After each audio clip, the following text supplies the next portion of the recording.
Hello and welcome to episode 19 of That Encyclopedia podcast with your hosts, me, Will, and Jacob. Hello. Today we've got another biographical episode of sorts.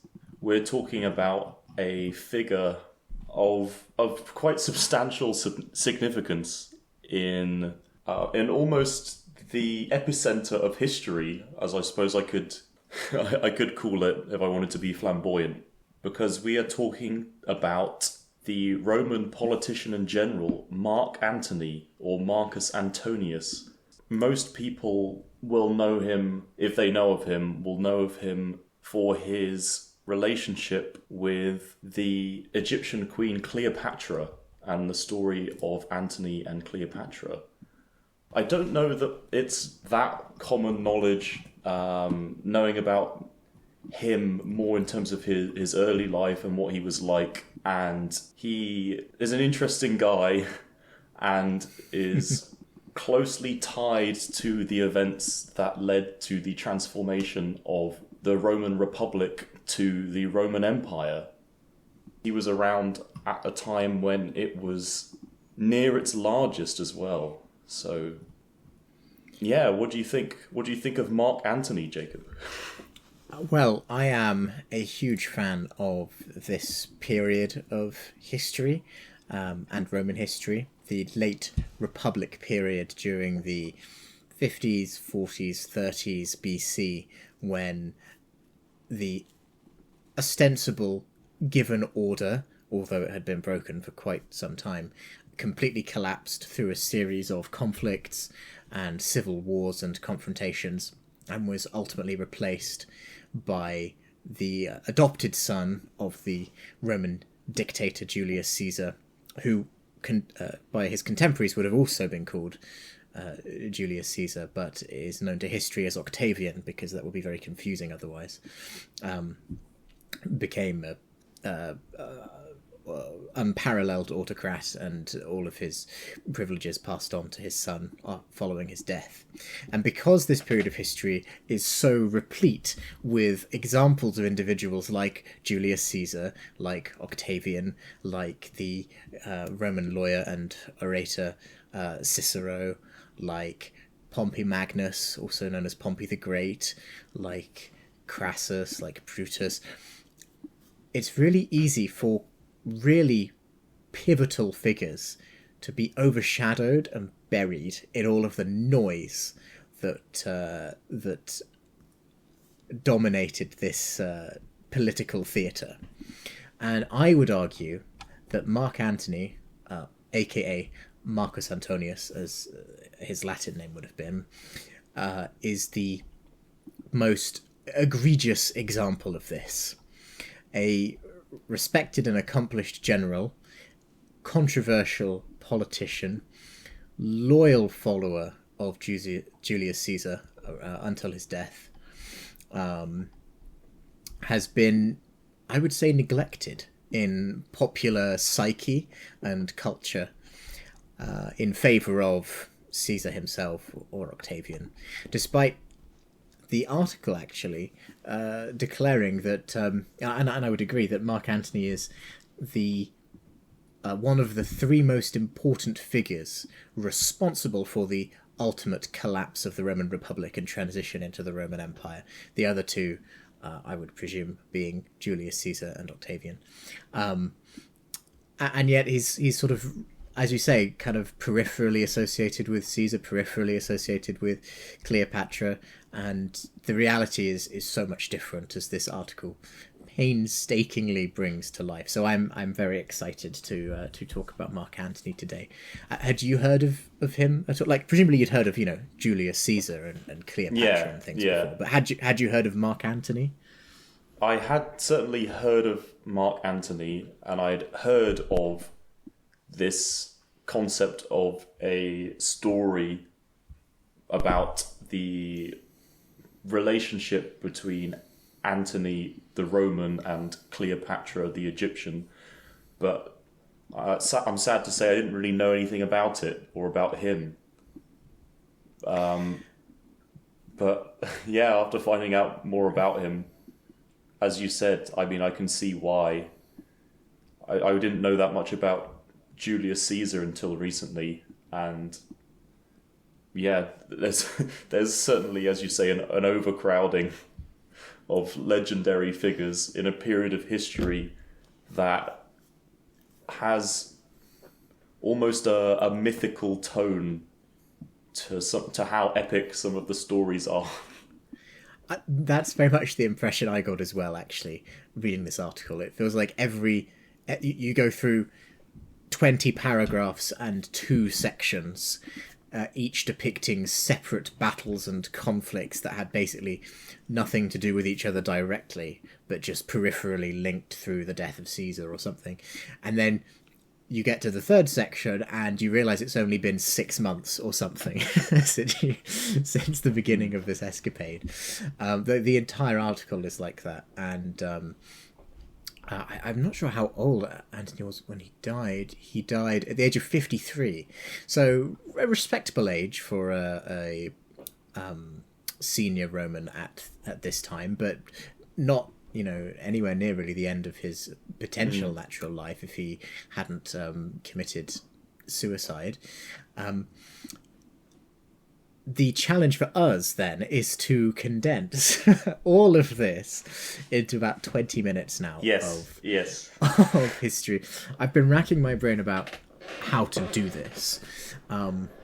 This is the 3rd biographical episode of the podcast, I suppose you could say. But as you were pointing out to me before we started recording, this is the first one whose life and achievements really echo through the ages in a fundamental, incontestable way. Like our old friend Joshua Abraham Norton lived a reasonably peaceful, reclusive life on the American West Coast. Didn't change much beyond his immediate environment. Carl Sagan had a larger impact, but perhaps because he died relatively recently, that hasn't fully come to fruition yet. But Mark Antony, oh my god. Well, I feel like there's a few details that I know myself as someone that, well, my education on Roman history is limited to, as far as I can remember, primary school. So it might be helpful to give a very brief sort of stage setting, and then to skim over his early life, because there's some interesting things there, and to, I mean, I think you'd be better placed to decide on a structure beyond that, because there's just so much. But how does that sound? It's a good idea. The reason I think, or one of the reasons why it's challenging, is because there's no single event in Mark Antony's life that really determines how historians look at him, in my opinion. He's constantly making waves, whether it's as a triumphant second-hand man to Caesar in Gaul, or later in the Civil War, or as a rather incompetent, controversial, certainly heavy-handed politician with the political class in Rome. There's no single thing that gets neglected at the rest, at the expense of the rest, unlike, for example, maybe Caesar's life.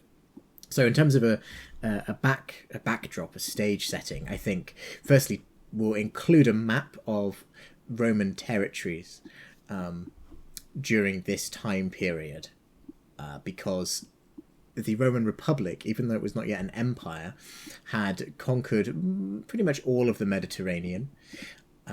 Julius Caesar, with the help of Antony, had conquered Gaul, so modern-day France, more or less.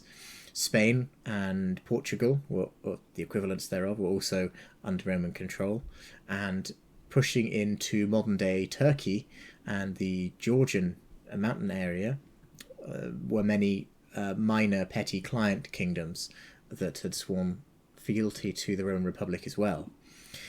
The only major opposition came from the Parthian Empire in the Middle East, but it was largely checked at this time, and the aggression was reasonably one-sided in that every so often a Roman general and politician, because in Roman politics the two were not differentiated.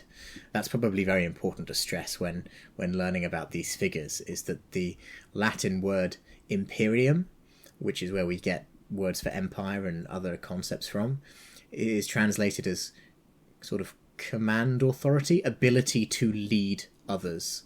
And there was not a distinction between leading others in a political sense and in a military sense. So Roman generals actually needed to be politicians. There weren't really many career generals, if any. And because of this, every so often, someone would decide, oh, let's invade Parthia and conquer this bit of territory, because it's the last major component of the immediate Roman world that is not in any way influenced by the Roman treasury. And recently, one of Caesar's contemporaries, and therefore kind of an indirect ally at the time of Mark Antony's, called Crassus, had invaded, massively screwed up, and gotten himself killed trying to invade Parthia. And this stage, this backdrop, is where all of these figures on the board start interacting with each other. From your perspective, as someone who was not as familiar with this environment, what stood out to you learning about the life and times of Marcus Antonius? Because to me, it's so saturated and loud that it's difficult to know what someone listening who has no idea what they would like to sort of to focus on. What do you think? Well, I find the social structure, the social and political structure of the Roman Republic quite interesting, because a while back I would have just presumed that the whole time running Rome was governed by autocrats or kings, like much of the world has been throughout history. But the Roman Republic has been around for a very long time, and it is not. Although I'm sure there's some form of hereditary peer system going on, it was. I don't know if it's correct to describe it as more of an oligarchy with some democratic elements than a pure dictatorship. Absolutely. Yeah, sure. We'll start there, and please just interrupt me at some point if I say something where you're like, "Oh, that's interesting. Let's focus on that." Yeah. So the history of the Roman state can be divided into three sections, not of equal length, but of distinct political organizations. The first is the Roman kingdom. The second is the Roman Republic, and the third is the Roman Empire. The Roman Republic has its early, middle, late stages, and Mark Antony and all of his contemporaries were alive during the very, very end of the late Republican period, and subsequently the beginning of the Roman Empire. The transition from a republic to an empire was not as formal as you might expect, and so it's debated exactly where the Republic died and where the Empire started. But certainly at the time of Antony's death, you could make, actually, I would say you could make an argument that Antony's death marks the end of the Republic, although to do so is a little bit misleading because it suggests that Mark Antony was a stoic supporter of Republican ideals, which is not true, because he was in fact a stoic supporter of Julius Caesar's ideals, and he's known probably from an incident in Caesar's brief time as dictator for life, which was then captured by Shakespeare in his play Julius Caesar, where the dictator Caesar is overseeing a religious festival, and Mark Antony approaches Caesar and offers him a diadem, that is to say, a crown, to place on Caesar's head. And the reason I mention this is because, as you say, what makes Rome truly unique for its middle period is that not only was it not a monarchy, but the Roman psyche rejected the concept of monarchy and of divine rule, and the Roman people were terrified of dictators and monarchs and would-be tyrants trying to seize power. The Roman state in this period was governed by two individuals called consuls, who were elected for one-year terms. And although elected is the word I would use, by this time period, consuls were basically bought and sold by one of the two major political factions in the city. They have Latin names. Interestingly, Caesar's party, which he came to control, was called the Populares, which would most directly translate to mean the populists. If you think of modern political populism that has seen a resurgence in recent years, it's actually very similar and has its origins in Caesar's Populares party. In that, Caesar was extremely popular with the Roman lower and middle classes, but was increasingly unpopular with the Roman upper classes. And so when Caesar was assassinated by senators, members of Rome's upper classes, who were seeking to restore the Republic from Caesar's tyranny because he had been named dictator for life, which Mark Antony supported strongly.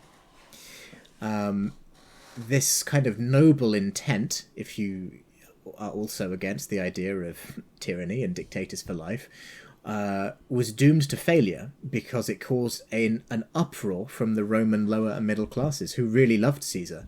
They burnt government buildings down. They rioted at his funeral, stirred up into a speech, a eulogy, stirred up by a eulogy given by Mark Antony, and captured in Shakespeare's play. So Antony's reputation is one of being a politician who is defined through this cult of personality through Caesar. Respected by his soldiers, but kind of hated by his political contemporaries.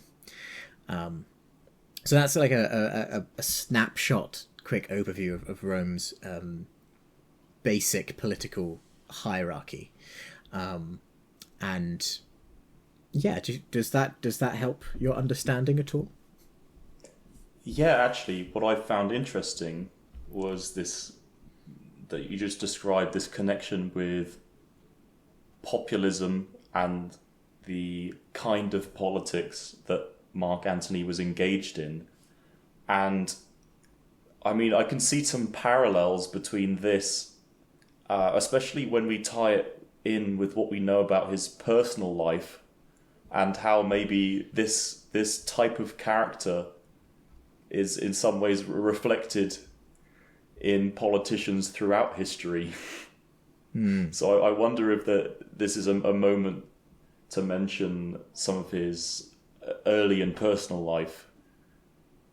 So if I may, I'll just start with as far as we know from one of the Roman orators, Antony's father was an incompetent and corrupt. What was his role? Well, he was a politician and general, was he? Another military political figure, but he was known for being pretty incompetent, and that was okay because he wasn't capable of using or abusing his power effectively. So that's said to be one of the reasons he was in power in the first place. So he died, and Antony's mother married another member of nobility. But this man, Lentulus, was executed eventually by Cicero, another titan of history. Yeah. So there's a bit of an unruly set of parental figures there. And it's said that Antony spent his teenage years basically causing trouble in Rome. He was into gambling, drinking, promiscuity. Cicero charged that he had a homosexual relationship with a man called Curio, and at the time this was sort of a political slander. But we also get the impression that he was quite significantly in debt from his lifestyle and was associated with gangsters and with all sorts of unruly activities. Absolutely. So I can provide a bit of fleshing out of this. So it's important to remember that Cicero, who, full disclosure, I'm a bit biased towards, I love Cicero, but that's another story, was politically an enemy of Mark Antony. And so the information that we are given by Cicero that Antony's father was like some moron could be a little bit difficult to judge impartial. However, what we can say is that by being given an admiralty, that is a naval command, it does reflect, perhaps provide some evidence of incompetence as far as Roman political officers are concerned. Rome is obviously remembered as its military might, but that's mostly infantry and army-based military might. The Romans were not actually very good sailors, and they didn't view being an admiral in charge of ships as anywhere near as prestigious as they viewed being a general in charge of armies. So if you were a politician and you were charged with defeating pirates or initiating a blockade or something like this, it's a sign of acknowledgement of your rank, but also a bit of a dead-end job as far as the Republican Romans were concerned. And as you mentioned, this kind of patriarchal figure in Antony's life being then executed in the Catiline conspiracy by Cicero, when Cicero was made dictator briefly, probably did not help and contributed to the two's rivalry. Cicero was eventually actually proscribed by Antony and his political allies, Octavian and a guy called Lepidus. Proscription is a political act in which a list of names were kind of made public, literally, nailed to a notice board in the forum somewhere, and they would be names of Roman citizens, normally senior kind of senators and things whose land the government wanted to confiscate, who were declared enemies of the state. They lost all the rights, privileges, and protections of a Roman citizen, and if anyone decided to arrest them or kill them, they wouldn't be punished, and sometimes they would even be explicitly rewarded. And Cicero was killed by a group of unruly soldiers when his name was proscribed, trying to flee Italy. So Antony sort of has the last laugh there. Following this kind of early summary then, there's this whole debacle with Caesar. Caesar is killed, and then he becomes almost assumes a Caesarian position in what is known to history as the Second Triumvirate, in which Mark Antony, Caesar's adopted son Octavian, and Caesar's right-hand man when he was dictator, Lepidus, team up in an attempt to punish and truly defeat once and for all the liberators, who were Caesar's assassins, who had initially been pardoned but were now placed on the back foot. This leads to, perhaps inevitably, lots of infighting and backstabbing with Octavian, who started as a reasonably minor figure in Roman politics, consolidating his power, becoming ruler of the western half of the Roman Republic, and then Antony has run off with Cleopatra, refuses the Senate's summons to return to Rome, and is ultimately pursued by Octavian after his lover and I think later wife Cleopatra is declared an enemy of the Roman people. And with nowhere left to run after the siege of Alexandria, he commits suicide. And this love of women and sex and pleasure and hedonism, I think, is the other thing that defines Mark Antony's life. He toured the Greek Mediterranean for a while after consolidating gains there against the liberators in the kind of the Second Civil War, and the article mentions a couple of times that he assumed the role or the iconography of Dionysus, the Greek god of wine and partying and hedonism, and was revered and worshipped like as Dionysus reborn, sort of.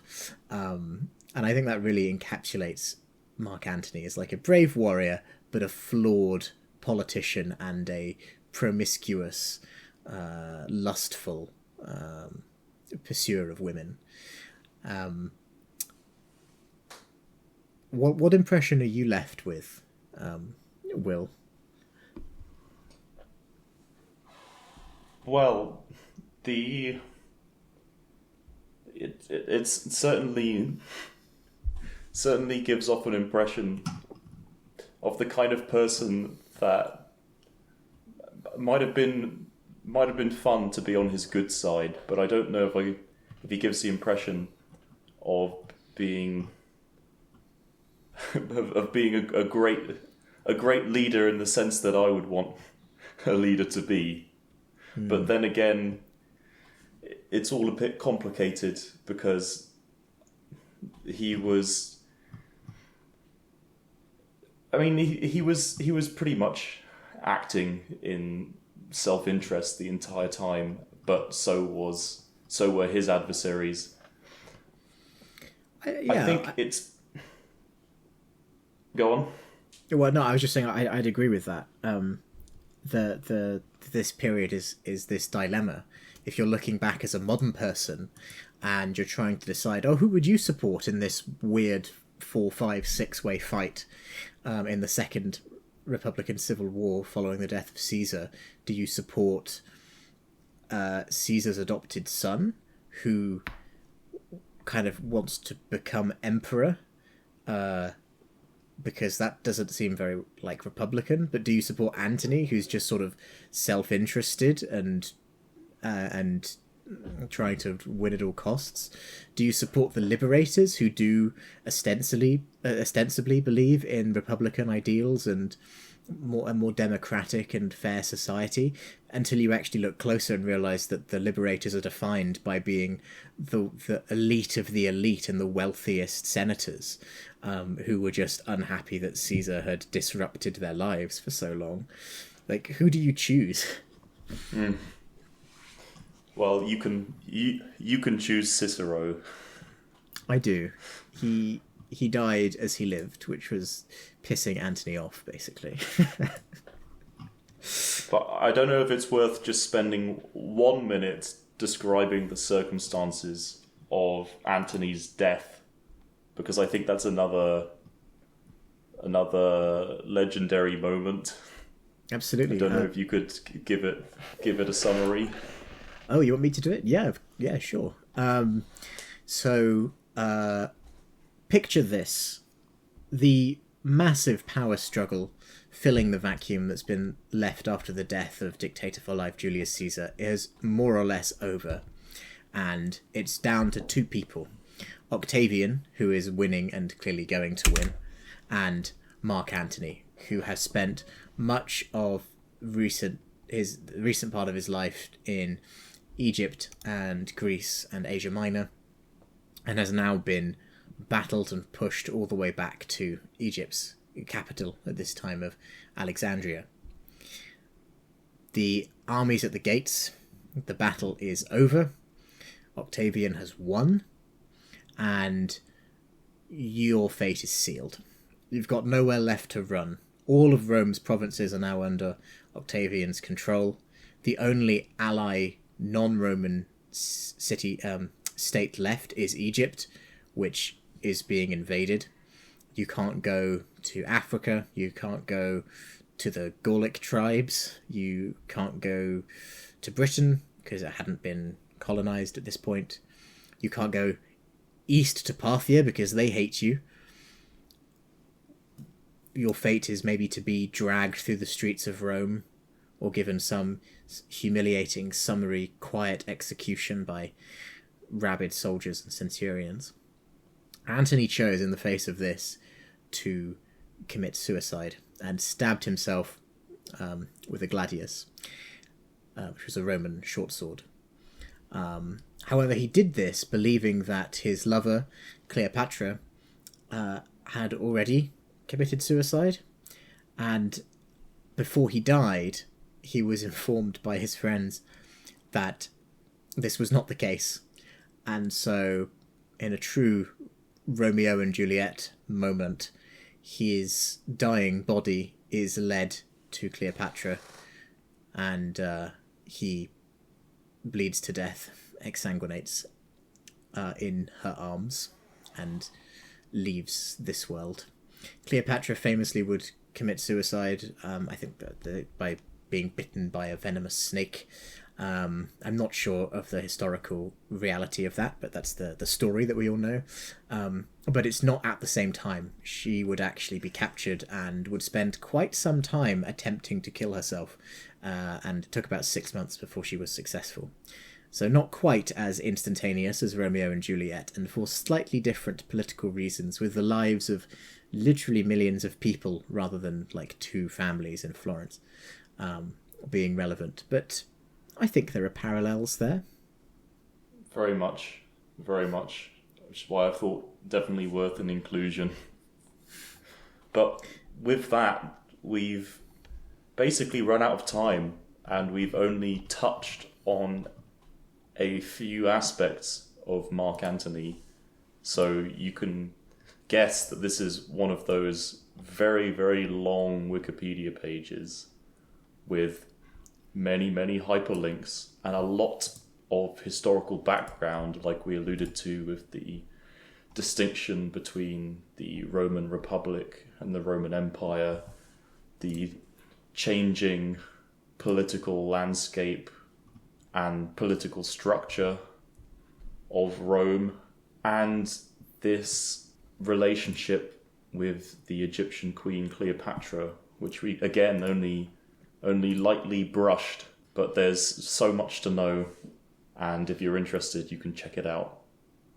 And at the heart of it all is this Roman playboy general person. Your window into this crazy time period. So please do check it out. And thank you very much for listening. See you next time.